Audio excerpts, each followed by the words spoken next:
once we start defining ourselves using tribes, we are focusing on divisions, and those divisions are what we see. Something that we should be proud of, and from a diverse perspective that I think is important, is that Africa has over 3,000 tribes, bruh, and over 2,000 languages. Nigeria alone has over 500 languages within that. And to think of those divisions as diverse aspects, they are diverse aspects that we should be celebrating, but we don't use them as aspects to celebrate. We use them as things that show our divisions, and they are division lines. My parents, for example, are Pedi and Sotho, right? And I mean, even in school, when I was in school, kids used to make fun of Bapedi people, right? I mean, adults used to do it. I think they still do, right? Because of Bapedi from Limpopo, the way people speak, right? And how the emphasis in the language and all of that. In similar fashion that when I was in school, we used to make fun of Venda people all the time. Once we put our Africanism first, we have time to focus on the global and stop focusing on the local of hating each other, which I don't understand why we are not tired of it, and how we can't see that this shit doesn't work, Africans on Africa, let's go.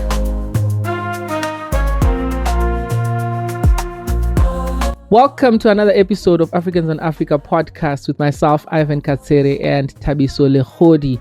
We've just been talking a few seconds ago, Thabiso, that it has been a crazy week or a crazy month before, but some of the things that I want to touch on before we talk about the craziness of what has been happening around us is that, Thabiso, we have managed to yield 1,000+ subscribers on YouTube, and the audience is still growing on TikTok as well. So please go and search Africans on Africa podcast on YouTube and also on TikTok, and please follow us and continue engaging in the conversation. Some of the conversation has been as brutal as the climate that we have been seeing in the African spaces, Thabiso. Quite a crazy few weeks that we have had. Yeah, it's pretty nuts, man. I don't know, man. Like, sometimes it's like you can never predict what's gonna happen next, Yeah, true. Like you can't write it. You can't write the story of what is happening in Africa, like the things that are happening in Kenya, the elections that are coming on in Rwanda, and the things that are happening on within our own space as well. Just to mention a few things that we are even going to talk about: the story of Chidima Vanessa, and the Libyans that were caught in South Africa, and the whole language around people just talking about migration with the just ended South African election. And I don't know where to start, Thabiso, but I think where we should start is that today we are going to talk about tribes, tribal conflicts, and the whole array of the impacts of tribes within the African continent. Where do you want to take it off, Thabiso? So I had an interview with this guy, Romeo, right, who's a Zimbabwean living in South Africa. And he's been living in South Africa for some years now. I was pretty surprised by a few things he said. By the way, we're going to put that out for you guys. You're going to see that interview is very interesting. Went to his house, chilled with him a little bit. Very entrepreneurial guy. But he said something. He said, and I wasn't aware of this, right? He said, Zimbabwean people have this Ndebele versus Shona thing, right? Which I hadn't been exposed to before. And basically, the one thing that stuck out for me is when he said that, even when we're out of our country, like when we're in South Africa, for example, Ndebele people identify as Zulu sometimes, like to get away from the Zimbabwean-ness connotations. I'm like, what the hell is up with that? Yeah, so there's something to that I also wanted to really talk about, and it's our session that, do you know the climate that is in Zimbabwe? Also, people have asked us to talk about this topic as well, in terms of Ndebele and Shona conflict, and also the tribes.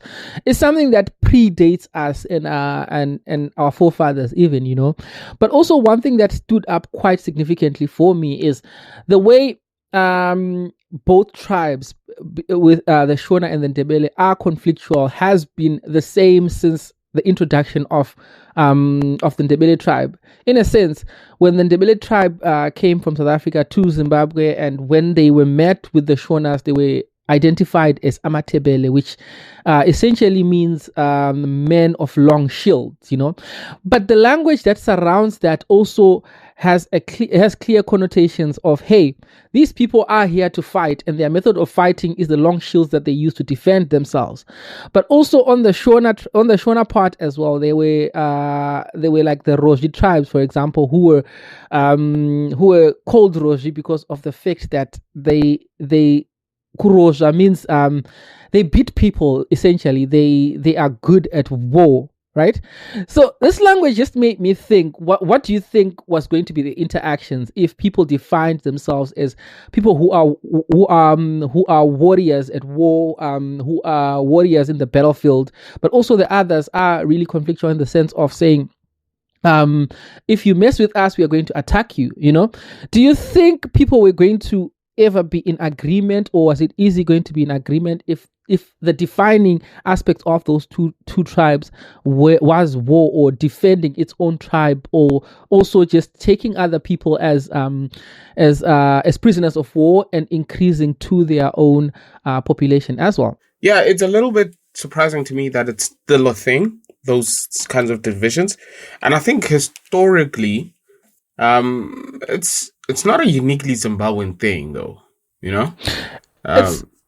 It's not, and I think for me it's not surprising, Thabiso, that what you're saying, that there are so many divisions, because we use the word tribe, and we'll get on to the aspect of how it is anthropologically defined as well, and how that for me is a distaste, because we use the word tribe to define these divisions, and they are divisions. If you look at the word tribe, it comes from the Latin definition of I think it's tribus or tribus, I don't know how to pronounce it, but from there it means administrative divisions, And for me, as much as it was done for political reasons back in the Roman Empire, if you bring it to today's context, once we start defining ourselves using tribes, we are focusing on divisions, and those divisions are what we see.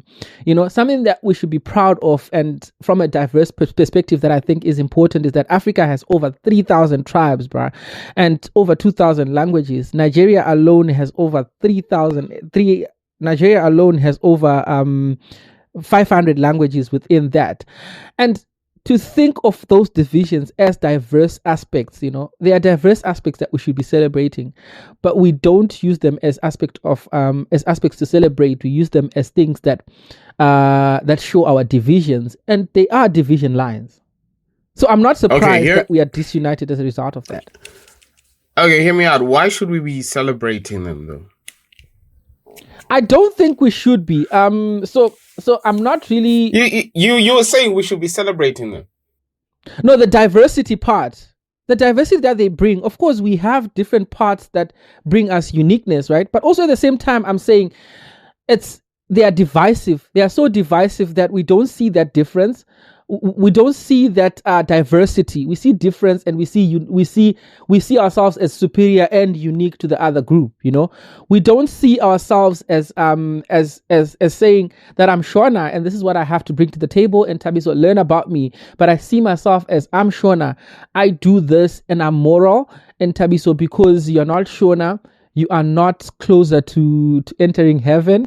You are not closer to be privileged. You're not closer to superiority, and you can't even be associated with positive aspects, if that makes sense. Yeah, the whole "I'm better than you" thing. And that's where it starts. I think for me, the celebration is, maybe that's where the doctrine that we must get out of ourselves starts from, where we are taught that we are diverse and we have to celebrate that, But what we celebrate, we don't really know what we are celebrating. Yeah, that's my thing. I'm like, why we celebrate? That's why I get lost a lot. And I think I've mentioned this before, but when apartheid was originally conceived, it was conceived as separate development. The notion was that, basically, those anthropologists figured that there's so many different cultures in the region, and so everybody should be granted their own space where they can develop without interference from other cultures, right? And that was like the premise of it. And then Vervoort, who's a psychologist, came up and said, "It sounds like we're better, and this is how we're gonna reason it," and that's how he used it instead, right? For as a premise for apartheid, and the horrid thing that it was. But for people like Vervoort, hearing you say, "I'm 100% in Ndebele, I'm 100% Sotho," whatever, would be like great, an achievement. A guy like that will be like, "Ah, yeah, great, we did a good job." You know, this is how you all identify each other, by just your culture, and that's all you are, the be all and end all, you know. And hence I'm questioning the whole thing of like celebrate the you call it diversity, but maybe it's differences. I don't know, man. Because I also feel like these days we say diversity is good, and we keep saying, but there's no meat behind it, you know. Yeah. So essentially, tribes. So when even when we were colonized, you know, even when John Locke came as an anthropologist and he was sitting down with tribes, you know, the aspect of divide and conquer started to be paramount to how we were treated as Africans, you know, and key to that is tribes. And with tribes, you don't even have to you just have to focus on conquering. Right? The division has been done and they have to conflict on their own. Quite weirdly, when I was preparing for this episode, I started to look at tribes in Europe. You know, if you Google tribes in Africa and then you Google tribes in Europe, the Europeans are not divided according to tribes, but also they have like two characteristics, you know. So in a sense, what I found and what I've gathered is the aspect that as Africans, we were given tribes, so we also have to it. So sorry, I'm gonna take this again. So as Africans, we have tribes, but they give us the inability to focus on the global and focus on the local in such a way that we focus on defeating people that are similar to us, and we just focus on wars. We just focus on fighting. That's why it's so hard to find a tribal word that is positive. There are tribal wars, there's tribalism, there's division, and there's tribal affiliations, which make it seem like you are one of us, but it's also like showing that aspect of belonging that we always talking about, who belongs and who doesn't belong. Yeah, let me pause you there. But Europeans do have tribes, man. Like, aren't Vikings a tribe? But the presentation of the tribes is not as divisions. They are like one unit that is, you know. Let me show you how what I found in terms of that. Also, I have to accept it. Mm-hmm. You have what? I also have to accept I have very little knowledge, you know. So they have 160 culturally distinct groups, and they have they exhibit two distinct features, you know. So like I'm saying, the language around tribes in Africa and the language around tribes in Europe is different, distinct group and divisions. I'll still defend Africa because, like, dude, those Europeans and whatever you may say about tribalism and perhaps the lack thereof, those are the people who've committed a lot of genocides based on identity differences, right? But also look at it this way: they have committed a lot of. They have committed a lot of genocides, right? We accept, but they are celebrated by their own people and they are celebrated by us as well, right? And look at the people who have defended us as Africans. We either participate in killing them ourselves, or not celebrating them, or even calling them tribal ancestors who are people that we don't even associate with. So, as much as they have done a lot of things that may be considered bad, what was the result of it? Okay. Let's take a step back here. I'm very keen on this Europe comparison because we have to acknowledge that what is it? Colonization. Colonialism still has an impact. Colonialism still has an impact on us and how people perceive themselves and political systems, right? And all Correct. of these economic structures that exist today. The point I'm trying to get to is that perhaps or seemingly ideal world of celebrating each other in Europe is not absent in Africa, but also Europe has gone through a lot of crap, bro. Like, they seen flames. All of these stuff of like your Idi Amins, your Charlie Taylors, they've had versions of that in the past, right? True. Our development in that regard is perhaps quite young. I mean, they've had a lot of time to deal with all of that. I mean, dude, the Vikings were known for assaulting women willy-nilly, you know? I'm watching House of the Dragon right now, and I watched a lot of Game of Thrones. And every time I watch that stuff, I'm like, yeah, checks out Europe. Yeah. There is a lot of crazy things that have happened. There is a lot of crazy things that have happened, you know. So But I'm also- saying maybe this is our journey towards what you're talking about with like celebrating the diversity, etc. but we are not journeying towards that. We are journeying towards separating and fighting and conflicting more.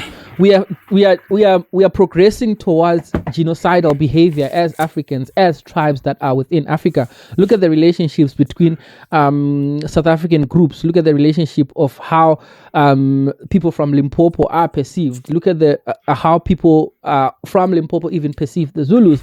Look at how African people perceive each other. Look at the situation that is within Kenya when we think of tribes and how it's diverse, but people are also targeting each other based on those tribal lines. So we are not moving towards that. We are moving far away from that. So I went into the field and spoke to a few people, and I'm just thinking of this one participant, and maybe they explain this better than I'm trying to as well. Let me just play this video, and then maybe we could talk about what that means as well.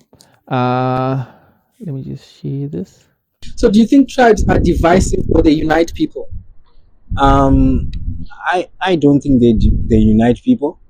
I think it's always a way of trying to see differences, because obviously if certain people belong to a certain tribe, and then that comes with certain beliefs and certain cultural activities. So I see it as something that divides people rather than unite people. And is this so how did we end up in a space where tribalism is a thing, specifically if we think of South Africa? Tribalism is a thing because, as I said before, just from trying to establish where one is from or which tribe somebody is from, it's already you understand that it's a matter of trying to understand difference. And just because people have understood being different in a wrong way, it always comes to a situation where people now try to establish what is superior to another. So when it comes to that now, there's always going to be tribalism, and it's definitely it's a thing whereby people are trying to establish what is superior and what is inferior to another. So that's why tribalism becomes a thing. I think for me, what's critical is also what he said at the end. He mapped out the journey of tribalism for me, or of tribes for me, because he specifically mentioned that from the point of contact, we are focused on difference, and both people are focused on the fact that my tribe or my tribal affiliations are more superior than yours, and you are inferior.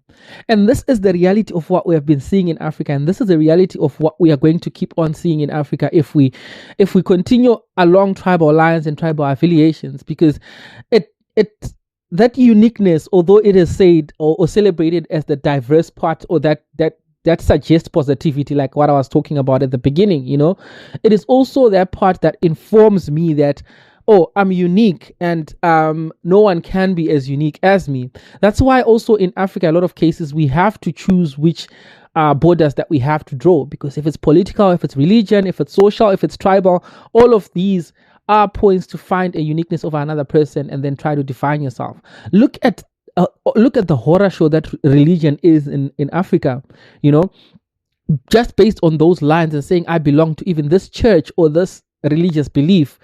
People start talking about how other religious belief are not as good as them, or are not going to heaven, or are not going to whatever. Like it's a horror show, and it's not what it should be if tribal lines or tribal affiliations were something to be proud of. I want to push back a little bit on that, because you remember earlier when I said maybe this is our journey there to like what Europe eventually accomplished in this regard, and I'm asking if this moment of possible hyper tribalism with its divisions is part of that journey, as in like you have to go far to the extreme before you can realize how messed up you are and then recover. And I'm thinking about, if you go on Nigerian Twitter, man, they have a lot of talk about Igbo versus Yoruba men, right? It's a very common thing. It's also quite hilarious, and I think a lot of it is driven by women too. But anyway, I think of that, and then I think of people who marry into other tribes, right? So I mean, Nigeria, that would be like, for example, the popular ones is Igbo, Yoruba. In South Africa, it would be like a Zulu man, Zulu woman marrying someone from Basotho or Botswana, right? And they keep learning about each other.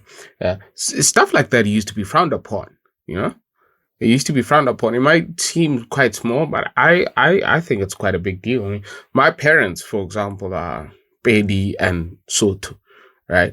And I mean, even in school, when I was in school, kids used to make fun of Bapedi people, right? I mean, adults used to do it. I think they still do, right? Because of Bapedi from Limpopo, the way people speak, right? And how the emphasis in the language and all of that. In similar fashion that when I was in school, we used to make fun of Venda people all the time, a popular series just ended on television called Movango. And when it ended, some people are like, "Oh, that's a real language? I thought they made it up just for people in Limpopo." and then put it on TV, So, anyway, I digress. So I think there's something in how we get to engage with each other and build lives together across these tribal lines, right? And I'm putting this out there as an antithesis to what you're saying about it looks like we're moving towards like genocidal acts and all of that. I'm wondering what do you think of that? Where do you think we're sitting in that regard? Because to me it looks like, hey, there might be some progress. Okay, so this is where I stand with that. As Africans, on a global and continental scale, we are not moving further from the prescripts of colonialism. And that's moving backwards, and that's moving towards the project of colonialism actually dividing us and wanting to kill us as Africans. And for me, that's where we are moving towards. We are not moving any closer to peace, right? Look at it this way. It's very critical to note that as much as I don't like to talk about Gayton Mackenzie anymore, but there was a clip that I saw of Gayton Mackenzie talking about, and other people talking about, how Africa is being colonized by Africans or illegal migrants, or migrants in general, or foreigners specifically is the word that they use, right? Africa is being colonized by foreigners in 2024. Right? Using their language in a country that the 10% of South Africa owns 90% of the world, right? And just in case you think this is a joke, this is the 90%. I'll blast a picture of the 90% of the 10%. This is the 10%. I'll blast a picture of the 10% that own South Africa. Literally descendants of the Dutch and descendants of colonizers are the ones who own the wealth within South Africa. And people who have these tribal affiliations and everything are not in ownership of South Africa. Even in other countries, we are talking about the Ndebele and the Shona wars, right? That's not getting us close. That's not getting us closer to anything that we want. It's getting us to advance more the colonial project. So it's quite significant that we are not doing anything about progressing. We are doing a lot to invest into digressing, right? And one of the significant moments is that in South Africa, we have a Minister of Culture, Sports and Culture who talks about Africans leaving Africa. Do you think that person will prioritize any of the values that we have as Africans in terms of advancing that, right? But also, it only makes sense in terms of our digression. It only makes sense what is happening right now with Chidima. Do you want to get into that conversation? Yeah, I'm just thinking about it as we speak. You know what I was saying about like people marrying from different tribes and all of that? I had her in mind, right? So for those that don't know, South Africa still likes this whole pageantry thing of Miss SA, Miss South Africa, right? And Miss South Africa is... What do you mean it still likes? It happens. Just say it happens. Say what? You're like, South Africa still likes. Nah, people like it, bro. People actually like it. And I think one of the reasons people still like it so much is because there was a point in history where it became quite significant when we had the first black Miss South Africa. I think it was 1998, Bastana Kumar, right? Who's my crush. But I think she's like 50 or something. Anyway, lovely. Anyway, yeah, so we recently had a lady, her name is, I want her full name. Chidima Vanessa. Nah, I want her full name. Chidima Vanessa Onwe. Not Adechina. Chidima Vanessa What's her name? Adechima. Yes. Yeah. Yes. And she's one of her parents is South African, her other parent is Nigerian. Right. So the social media pages for Miss SA puts out these videos and these ladies introduce themselves and all of that. She's like, she's in her early 20s. Anyway, her video came out and there was a lot of backlash with people saying, no, we need a real South African as Miss South Africa. That's what happened, right? And there's now a petition to basically ban her from... It was taken down. From Miss SA. Was it taken down, the petition? It was taken down for violating the principles of that page. It's also kind of a human rights thing, right? I would argue. But we'll get into that. Okay, continue, then we'll get into that. So that's the context of it, right? And we're speaking about it in this regard. And I think that illustrated a big step backwards for us. The response that people had to her. I can't say if it is like if that response is the majority of people. I can't say for sure.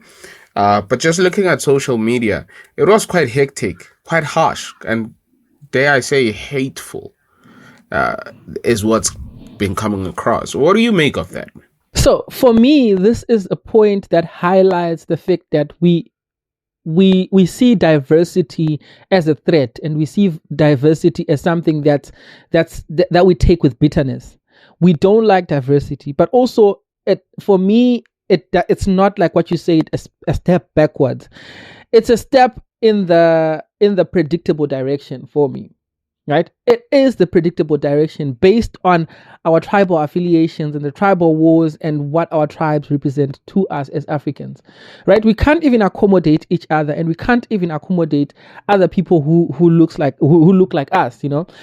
It only adds on to this war that has been going on Twitter already, where as Africans we have things that we have established. Afrobeats is one of them. Amapiano is one of them. Nollywood is a big factor in that. But these three spaces are spaces of contention where people look at it as, who is the owner of Amapiano? Who should sing Amapiano? Nigerians shouldn't sing Amapiano, and Afrobeats shouldn't be sang by South Africans. South Africans are better than Nigerians. So we can't talk about this issue without talking about this bigger tribal war that happens between South Africa and Nigerians, you know, that also leads into this. I saw a tweet of someone saying Amapiano is for Nigerians and South Africans should keep their A's, but also going into this whole language of South Africans saying Nigerians are drug dealers, it is a natural progression because the association of Nigerians and South Africans is so detested that people don't even want to associate themselves with each other between those two. So that's my stand with it. It's a natural progression of the hate and the colonial influence that we have seen in the recent years. Yeah, I get you. I mean, at the same time, I'm trying to see how people logically come to these conclusions. I mean, someone said, well, we've had Miss South Africa before be white women, right? And no one ever said. Well, and in 2001, the Miss South Africa was I think she was Vanessa Correira. Her parents were Portuguese and Angolan, but she was Miss South Africa, and there was no qualms about it. Exactly. I mean, listen to her name, Correira, bro. I mean, come on. But her parents, like with this one, one of her parents is South African. But for that time, the parent but also this girl is also fully South African. She was born in South Africa. She was raised in South Africa. I knew she's definitely South African when she said her name Chidema. I also go by Chichi. I was like, former Middle C school, this one. But yeah, man, I think it's a sad state of affairs. But I'm also thinking back to our second episode and the people that we spoke to, and that conversation we were having about the tension of empathizing with African immigrants versus impact on my life, in my country, kind of thing. I'm also thinking back. Please check out that episode if you want a little bit more context on that. But I'm thinking about those people and how they still come to this conclusion, and I'm wondering what's going on with us? Do we just not have enough exposure to the rest of Africa? Are we just not engaging with each other enough? No offense where it's going to be taken, but you use the word logic for rationalizing this, right? And I'll tell you the argument that is used. That's why even if you look on our TikTok page right now, go on our TikTok page, follow us, but also engage in the conversation. The most dominant conversation that I've seen on that page is go home. Right? But the problem with the go home argument and the people who use the go home argument is that they don't need rationalism. They don't need to rationalize it. That statement on its own is good enough for them to say it and rationalize anything over it, right?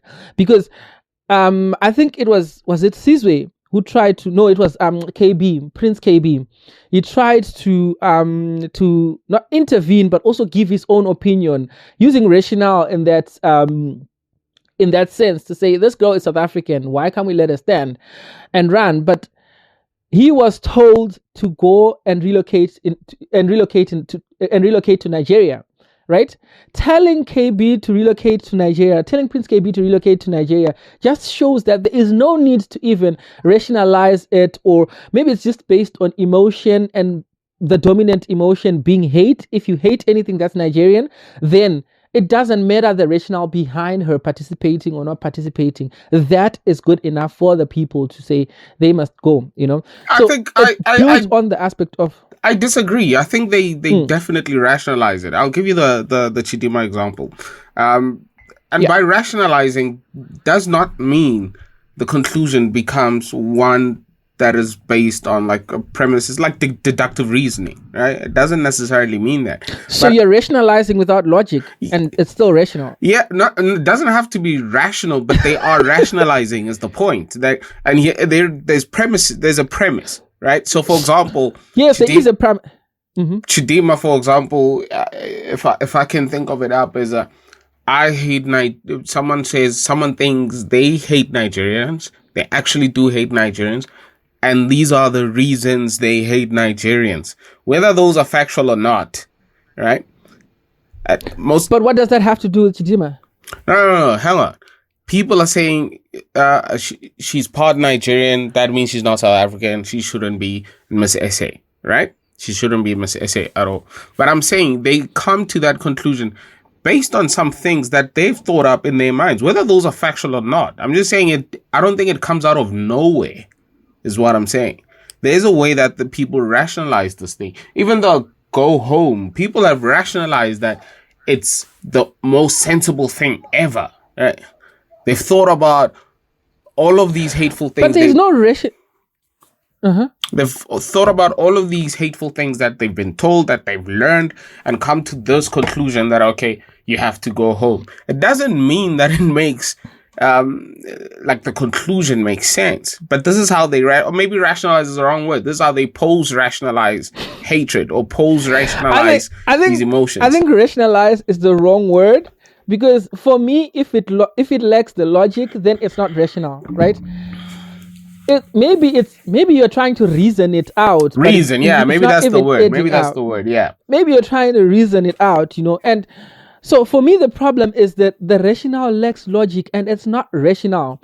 It's the same thing, is it makes us as black people look bad. Like all of us, it seems like things that we are engaged in are continually being made to look bad because there is no rationale for some of the things that we do, and I included in that space. Because look at this fact: Beast Mtawarira is almost like an ambassador for South African national rugby, right? And he played rugby and nobody even stopped him and nobody said he's not South African, and he represented and lifted the trophy for South Africa, right? But if you want to see this, the rugby space is dominated and the rules that are there are made by the white people that are dominant within the rugby space. And now we have a space that we occupy where it's mostly being taken over by black people, and we start to have as soon as black people are supporting something, now they start to have these arguments of she's not South African, whereas she is really South African. Why do you think it is that nothing came up with that Katsere lady? Oh, that Katsere, yeah, because she things happen and are testified if a black person gets into the picture. It's a racial thing, but it's also that colonial dictate that I think South Africans or black people in general, we are still afraid of confronting whiteness, which is something that, because for her, the contest was supposed to be both her parents are not South African, but it never really happened. And it's not a first thing for someone to contest if their parents are not South African. If we want to look at participation of descendants of non-South Africans, guys, let's look at the economy of South Africans, and let's look at the economy of South Africa and look at the participation of descendants of non-South Africans and how it is uncontested. I get back to the point that still, from the 10% of the wealthiest South Africans who own 90% of South Africa, most of them in that group are descendants of non-South Africans. But we're not doing anything about it. Nobody is talking about it. Yeah, you saw the rand manipulation case that just went quiet when the banks. So what is that? So the banks in South Africa got caught for manipulating the South African currency. I think in some cases, or devaluing the rand. Actually, there was a whole case about it. The one bank got caught. Was it Capitec? And then they're like, okay, well, it wasn't just us. And then they pointed out the others. I think Barclays was also involved in it. And hence ABSA. There's multiple banks, eh? But it went quiet. That's like big deal stuff, hey? That affects everybody. Like the rand got devalued. The money you earn from work over a couple of months just became less by value, not by what you see on the payslip, but by value, because the banks decided that's what we're gonna do. Anyway, I'm speaking. And nobody was talking about it, but this girl is just trying to contest in Miss South Africa, and everybody is up in arms. Leave this girl alone. By the time we are recording this, she's still a finalist, and she hasn't qualified to be Miss South Africa or anything of that sort. I'm not a big fan of pageantry, but I know she's in the finals. You're not a fan. I'll tell you, I hate them, bro. I still don't get why I don't understand why they still a thing around the world, really. But anyway, that's beside the point. But anyway, let them do what they do. That's the point. Let them do what they do in peace. Let her do what she does in peace. And like, maybe she's gonna make it, and we're gonna talk about a bigger conversation of saying she made it and this is what happened. But for now, all we know is that she's still in the process and she's still a contestant. Speaking And let's see what happens. Speaking about like this, maybe there's also like I was gonna ask you if you think there's an inferiority complex. I'm thinking of the one guy we interviewed who said, you as a black person, you treat white people differently because they have power. He said that, right? And he said, if it's to me, I'm just wearing sandals. I'm another black guy, you know? And I'm thinking about that, and I'm thinking about the news, some of the biggest news that came out this week in South Africa, brother. It really kind of got me excited. It's sad, but it got me excited. So there was a bust for drugs. They found a lab, like a big one in Limpopo, in the north of the country, right? And the people there's 4 people arrested. The one is the owner of the farm. There's old white dude. And I think there's a black guy there, and 2 Mexican guys who are apparently cartel linked. And I was there and I'm like, oh, well, this is interesting. Where's that show? There's a show in South Africa that goes out to find like drug dealers and Soktola. Yeah, it's Soktola. And I'm like, well, yo, man, you gotta go for the cartel if there's cartel here, right? Because a lot of it is going back to what you were saying about Nigerians and drugs. And so I found this as like a really wonderful curveball for a conversation. But geez, I'm not seeing that conversation online. It's pockets of the conversation, bruh. It's almost like it doesn't occur. Like it didn't occur. Imagine how Twitter would have blown up if that was Zimbabwean or Nigerian. Imagine how it would have blown up. Dude, you start to ask yourself, like, is there justice in this rational argument or in this argument? Bro, it's wild because that's a major bust. I think it's what was it a billion rands worth of drugs there? That's a lot.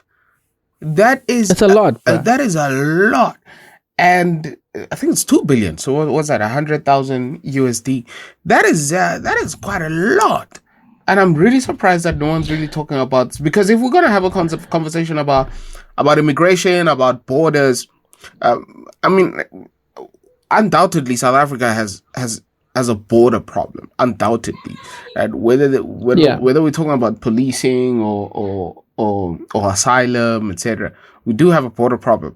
And this was another case that demonstrated that. Right? I mean, a while ago there was an issue with I think is it nice now? One of the cities, the Cape Town places where ships just dock and they got a bunch of drugs on them from all over the world because no one's policing that area, you know?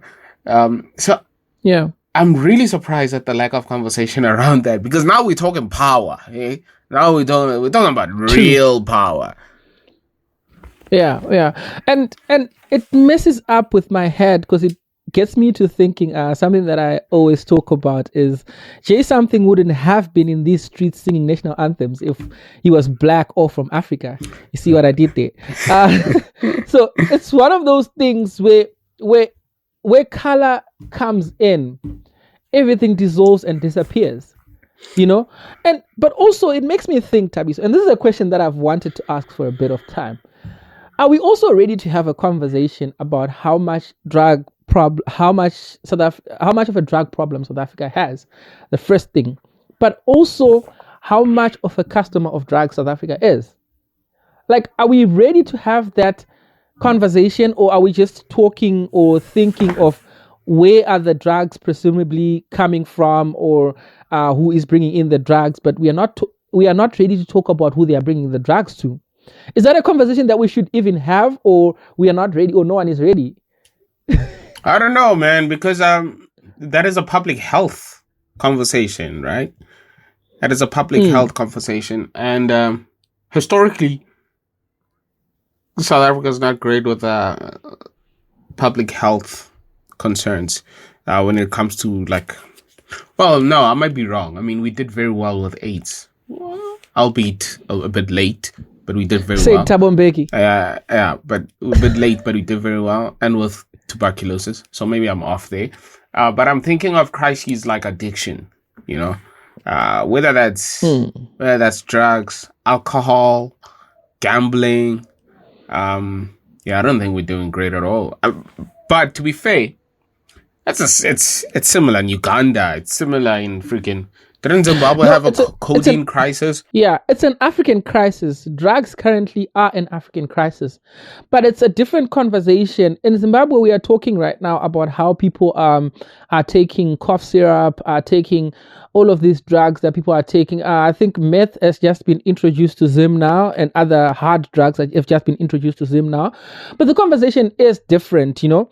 There is no blame game of saying Zimbabweans could be at a point right now where they could be saying South Africans are bringing in codeine because it literally comes from South Africa.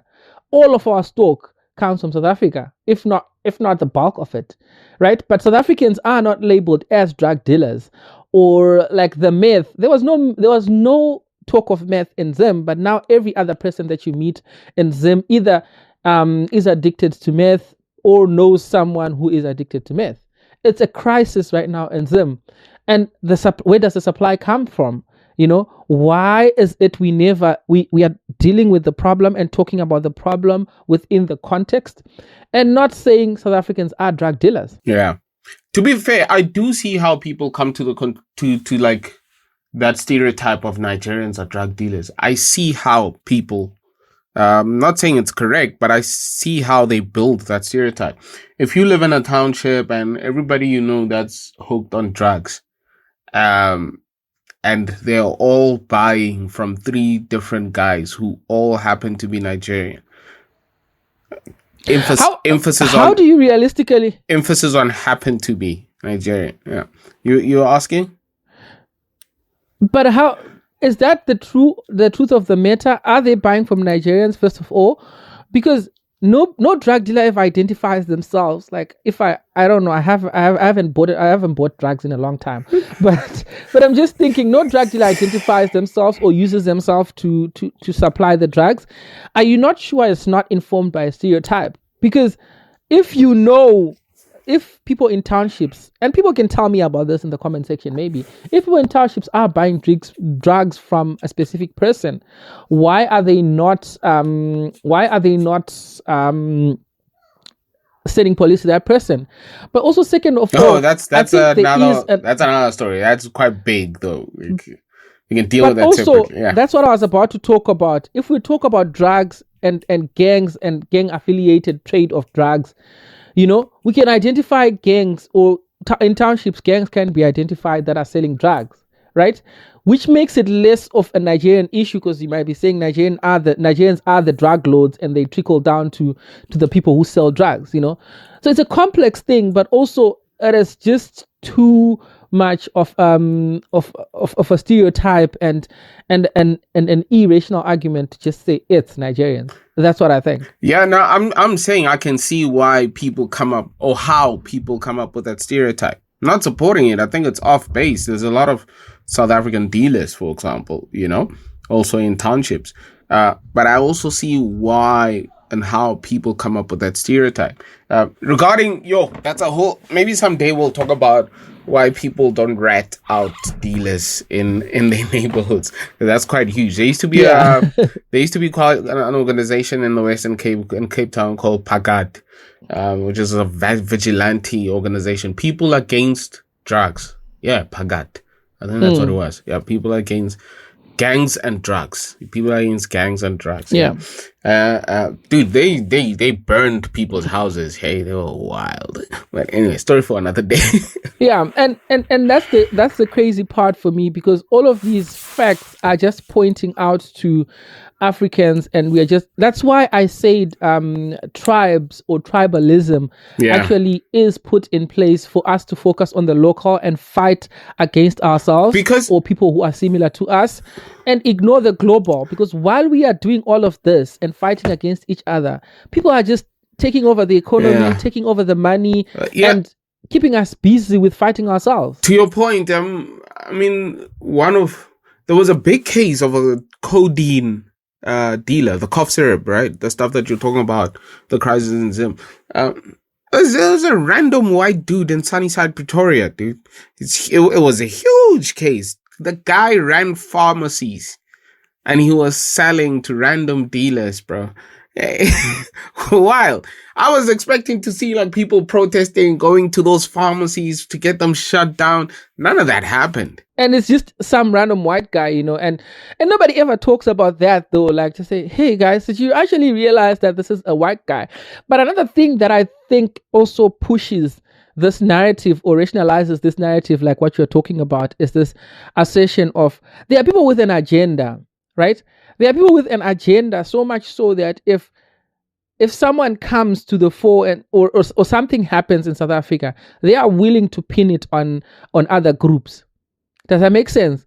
They are willing to pin it on other social groups, on tribes, and it's not even just about international groups or even local groups, There's also a conflict between colors and black people to say colors did this, black people did this, and also like within the tribes in South Africa, people are always standing on agenda.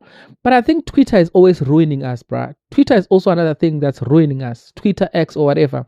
Because the agendas, they are so significant, and the dominance of fake profiles or ghost profiles, ghost accounts that are pushing these agendas is still significantly high. Do you think we have hives? During, was it one of the elections in the States, they found out that Russians had like hives of like guys who were the bots, right? It'll be like some random hall or room somewhere with 100 people working as bots to influence the elections. Or do you think we have that when it comes to like immigration issues and identity and tribalism?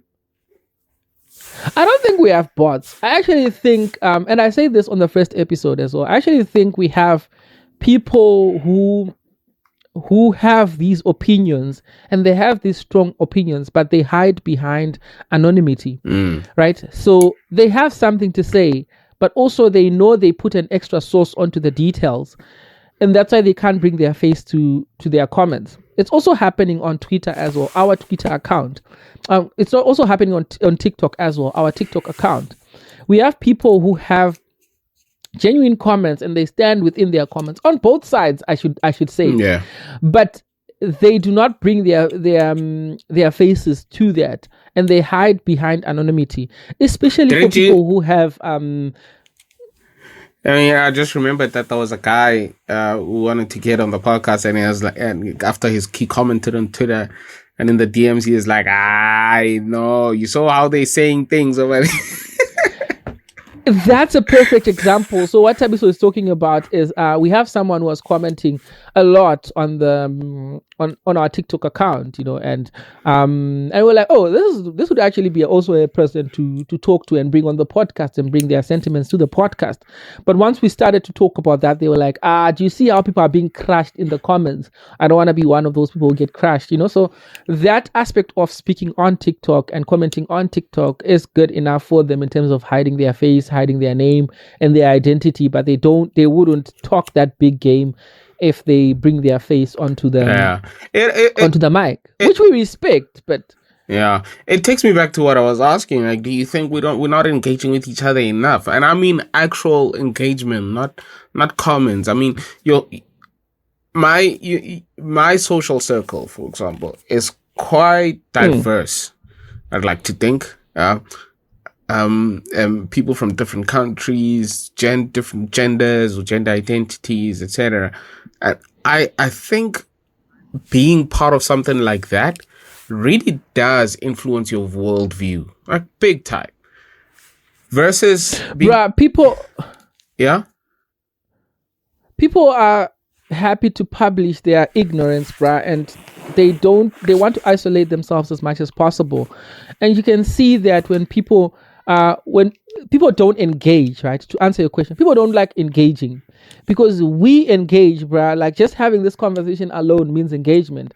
But people, when you have this conversation and then they say go home, or they say food sack, or they insult you in more complex ways that we have seen online, it means that they are not even willing to engage not only with the comment, but also not only with the content, but also to listen to what someone's opinion is about based on their identity alone. You know, the fact that I open my mouth and then I say something, you know, it's like already go home. I've seen comments on some of your commentary that also depicted you as a migrant to South Africa, you know, because you're saying something and people are like, go back home. Yeah. You know, so it's one of those things. People are not even willing to listen or engage with such commentary. Yeah, it's crazy, but I'm also like, see, that worries me. That worries me a lot, man, because it's not only about what we're talking about. This is about life in general, right?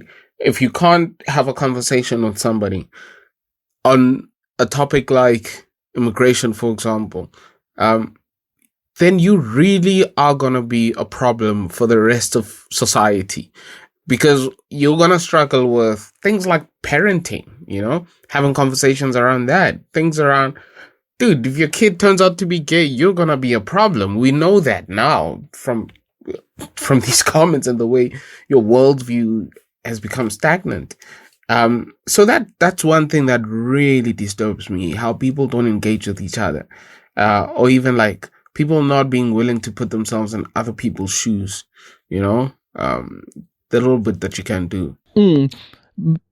But do you see what I mean now when I say we are not only are we not able to engage, but also not able to share a worldview, you know. We other people don't even want to be part of that, you know, and that's why I say we are going towards a disastrous place. We are going to a genocidal place. We are going to a place where Africans not only hate each other but are paying enough time to focus on plundering each other. You know, for me the concern is, guys, if we don't get our shit together, our economy is being taken away. Our minerals are being taken away.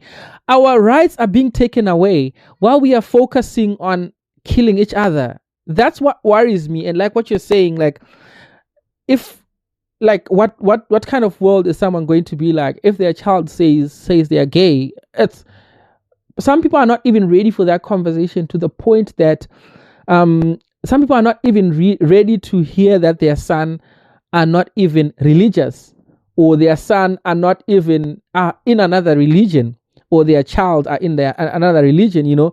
So do you remember when we started this conversation, you asked us if this is the journey that we are taking towards our own freedom, or our own part of understanding ourselves? But it's not, bruh. We are taking a disastrous path. Yeah, yes. And if we continue, you're making me frightened now, bro. It's scary.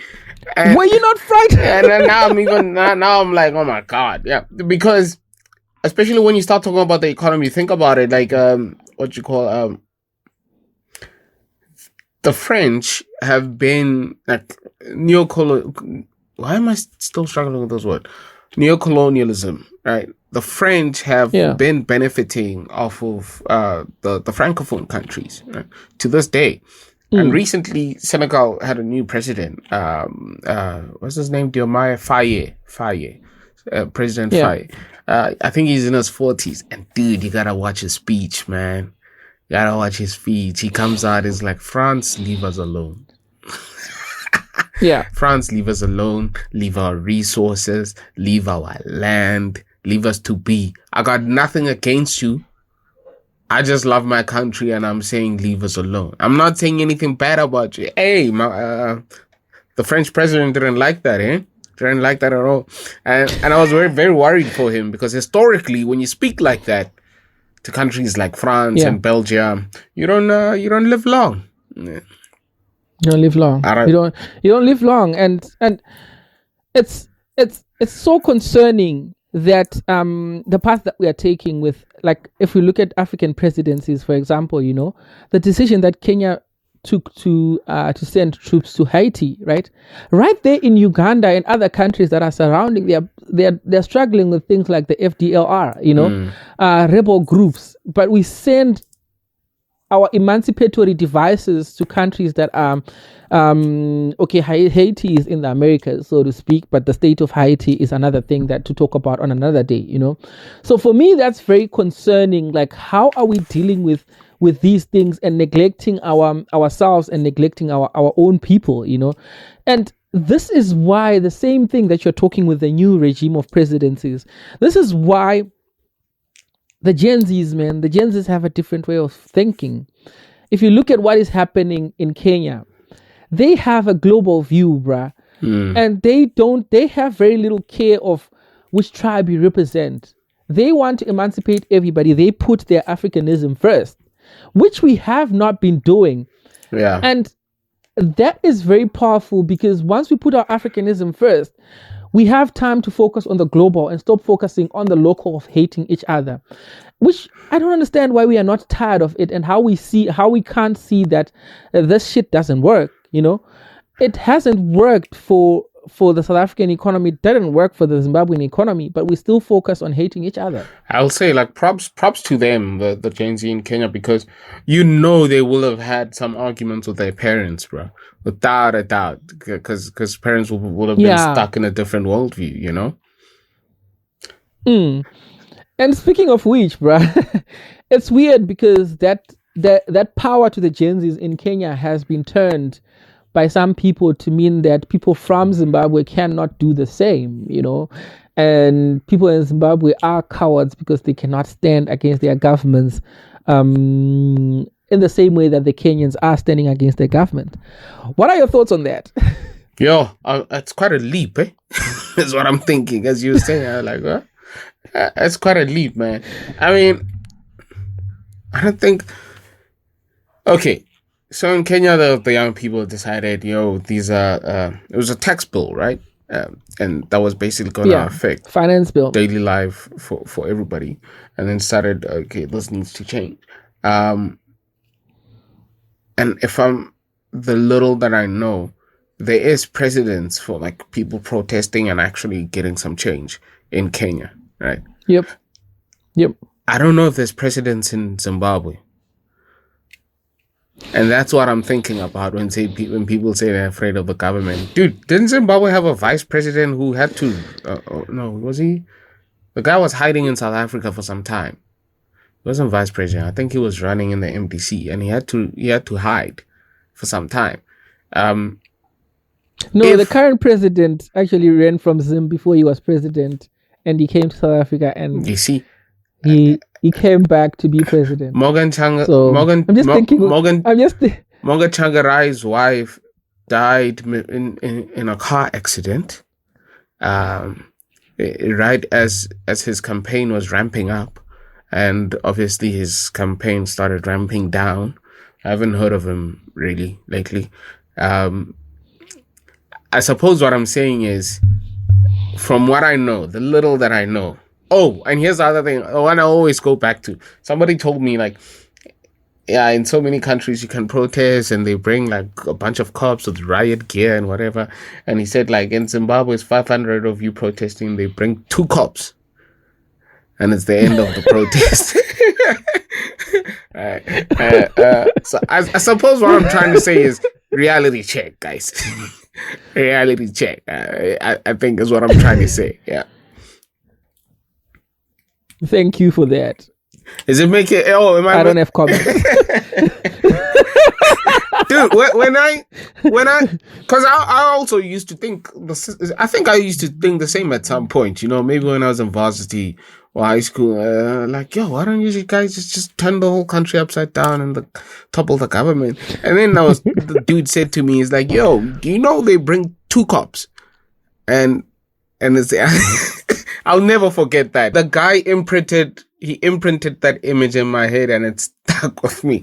So every time I hear things like Zimbabweans are fearful, that's what I think. I'm like, bro, did you hear about this? all I'm saying, my contribution to this conversation, to this part of the conversation, is just saying it's very easy to see how lazy people are in. It's very easy to see how lazy people are in Alexandra if you're looking at it from a building in Sandton. That's all I'm gonna say. Yeah. In essence, I think for me, it's it goes back down. It goes back to the issue of really being able to have, like, it's important to not have a myopic view. It's very easy to have a view that's very close to you and not inclusive of other people. Like, it's very important to not only study and research, but also just get to know people in general. We don't engage as much. So effortful engagement is required within the African continent and with African people as well, because we are getting comfortable in ignorance, and that ignorance is killing us as Africans, but also it's getting us to rob ourselves of what belongs to us. In a country like South Africa, where people are saying Africans are colonizing Africa, and other ministers are also saying Africans are colonizing Africa, in a country where literally people who are descendants of Dutch people and other countries or other nationalities who are not from Africa, thinking through and have been campaigning to detach the Western Cape from South Africa, to form a country, to form another border within the Western Cape. And we are really focused on Africans as the people who are colonizing South Africa. I think we really need to reconsider our position and reconsider the rationale of our position. I think that's where I am. And like, if there is an abandonment of tribes or tribalism in terms of our efforts in engagement, I think sometimes we need to think of how it is worth it. I know this is going to get me attacked, but I am serious about it. It has done more harm to us than gotten us to join arms. You know how they say, they say as time goes on, the color of people in the world is going to become more and more brown and black, right? Like globally, right? Just because everybody is marrying everybody is making babies with everybody, etc. I'm a little bit optimistic about the men and women who start families like that in Africa. I mean across tribes, specifically, right? I'm a little optimistic about them, because I'm thinking, hey, maybe they're a chance for us, because those are the people who are engaging with other worldviews, with the unfamiliar, right? I'll tell you, South African women get a lot of backlash for going out with Nigerian and Zimbabwean men, and I would love to have those conversations, because I think there's definitely something good about you if you can go, let me learn a different culture, I think it's still at a local level, because two people having a relationship is still at a local level. Think of the global level, bruh. I'm not trying to pee on your optimism. Well, we gotta start somewhere, Ivan. But think of the global level. Is how many African countries are ready to have a female president? Yeah. Wait, where's Joyce Banda from again? Is that Malawi? No, what's the Liberian president? What's her name? Nah, Joyce Banda. That's Joyce Banda. Joyce Banda was Malawi, right? But think of that level. Think of it at that level. I understand we are making progress. There are relationships that we see, Think of that level where we talk about how many African countries are ready to have even an openly gay minister. Even how many Christian countries are ready to have an Islam president, or the reverse? Yeah, well, maybe to be a little bit fair to us, that's also kind of a global thing, right? I mean, the Americans have been struggling with that themselves. In Europe, populism has been on the rise. In France, with Le Pen and them. So I think you're looking at the global scale, and I'm saying, I'm looking for some optimism, man, and you're shutting me down. I'm not shutting you down. I'm looking for some flowers. I'm just telling you the reality that other people are living. The reality that people are living, Yeah. The reality that people in Africa are, like, that's the sad part, because as much as we think we are advanced and we think, oh, I have a friend who dates I have a couple who are my friends. It's a Zulu, and in December I was at a beautiful wedding with my my best friend is Tonga, and he was marrying a Xhosa girl. It was beautiful, you know. But I still have to think, guys, if we have more of this, and if we reach a point where there are two cultures and we're like, wow, it's beautiful, it happens every day, then that's what I'm aiming for. Yeah. That's what I'm aiming for, because it's a different conversation from someone who's marrying a European. We should be surprised by that, because we are like, those people don't interact as much, you know. We live in a space where people who are Tonga and Xhosa, like, they interact on a daily basis, but we still get surprised when those two tribes merge and people get married. We still celebrate that. Yeah, like you're in the same church, same neighborhood, same schools. Dude, you work together, you know. So we haven't come a long way. And for me, that concerns me, and I think we need to be extra about that. Yeah. No, I think you're on it, man. And I'm really keen to hear what people think. And particularly people with like personal experiences. If you guys can share, that'll be really awesome. And we'll have conversations around those experiences as well. From what Ivan is saying, like, even if it's happening on the ground, it might be statistically insignificant to affect the broader structural changes that are needed.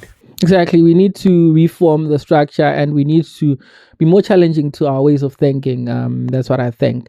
But thank you so much for joining the show, and we are looking forward to your contributions and your comments. As brutal as some of them may be, we are really happy to engage with them and engage with the conversations and keep the conversations, because I firmly also believe that without getting through the rough patch of the conversations, we are not making any progress within the African continent. So guys, please continue to subscribe to our channel on YouTube. It's Africans on Africa podcast, and look for us on TikTok. Engage with the conversation, and also reach out to us at podcasts@africansonafrica.co.za if you want to be on the show or engage with us on the show as well. My name is Ivan Katsere. I am an African, although sometimes I struggle with it. I'm still I'm still really proud of you. I do want to say, like, keyword for the day, at least for me, is like engage. Like, listen to people and their experiences. Share yours with them as well. And try not to be judgmental in doing that. There's a lot that we don't agree on, but it doesn't stop us from engaging, you know, and we still engage effectively. So, yeah, that's it. All right, I'm Thabiso. Thank you for joining us. Looking forward to the next episode, to having you for the next episode with us. This is Africans on Africa podcast.